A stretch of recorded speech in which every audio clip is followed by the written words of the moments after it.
The gymnasium was packed, the buzz of celebration filling the air.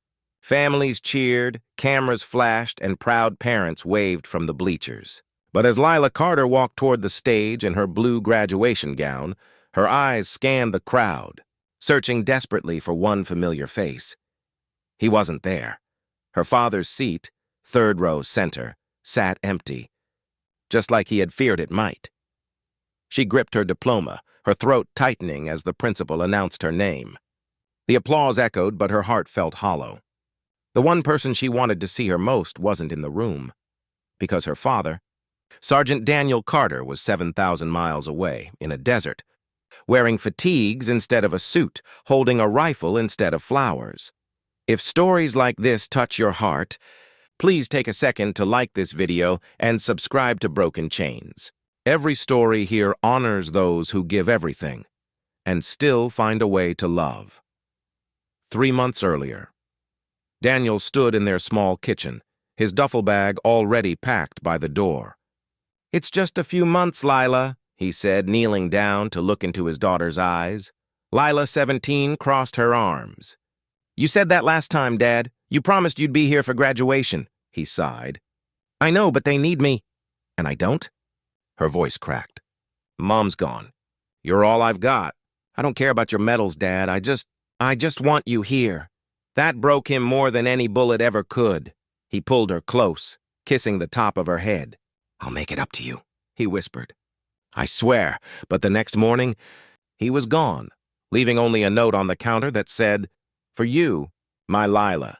Everything I do is for you."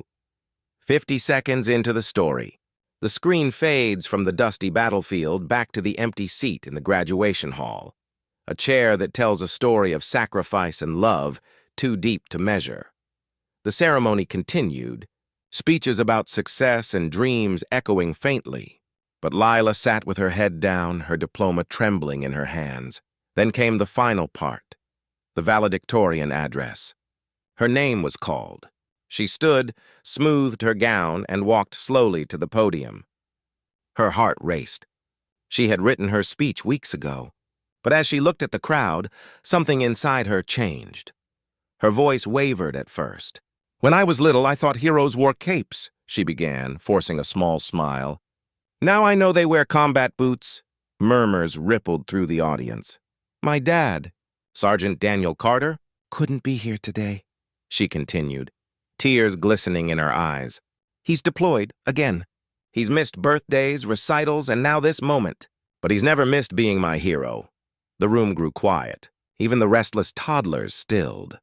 Lila took a deep breath, her voice steady now. "Some people think soldiers fight wars far away.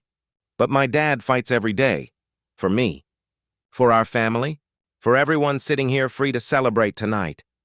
Then she reached into her gown pocket and pulled out a small photo, a picture of Daniel in uniform, smiling beside her at her 10th birthday. She held it up, her voice trembling but proud. "This man, this empty chair right here," she pointed toward the front row, "is the reason I'm standing here strong."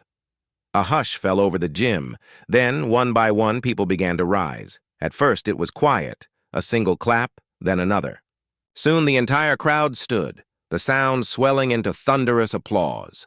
Teachers, students, parents, all on their feet. Even the principal wiped his eyes. Lila blinked through tears. She couldn't see her father, but for the first time she felt him, in every cheer, in every standing soul. That night, as she sat on her bed staring at her diploma, her phone buzzed. "Unknown number?" She hesitated, then answered. "Hey, sunshine," her breath caught. "Dad?" Static crackled, but the voice was unmistakable, warm, worn, and smiling. "I saw the video," Daniel said softly. "They showed it on the base. You made the whole room stand?" Her eyes filled with tears. "You saw it?" "Every second," he said. "You made me the proudest man alive." "I just wish you were here," she whispered. "I am," he said. "Every time you smile, every time you speak your truth, I'm right there." She laughed through her tears. "You always know what to say." "Well," he said, his voice breaking a little, "it's a dad's job to stand for his daughter, even when he can't be in the room." 2 months later, Daniel returned home. The local paper covered the reunion, the story of a soldier who missed his daughter's graduation but earned the nation's respect instead. When he stepped off the plane, uniform wrinkled, eyes tired, Lila ran across the tarmac and threw her arms around him. Cameras flashed, but for them the world fell silent. "You kept your promise," she whispered. "I told you," he murmured, holding her tight. "I'd always find my way back to you." And there, in that embrace, between the soldier and the girl who made the world stand for him, was everything that truly mattered.